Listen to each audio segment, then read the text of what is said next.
Hello guys, welcome to my channel. Today we are going to see the best sensitivity settings for PUBG PC that improve recoil control and achieve more accurate aim in 2026. First, you need to open your mouse program. In my case, I have the Logitech G Hub.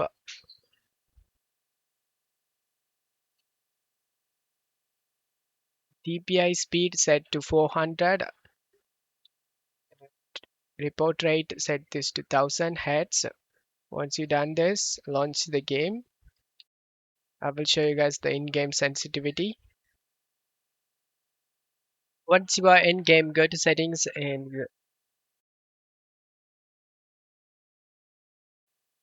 mouse. Just pause the video and keep same like mine. Once you're done, I'll show you guys my gameplay.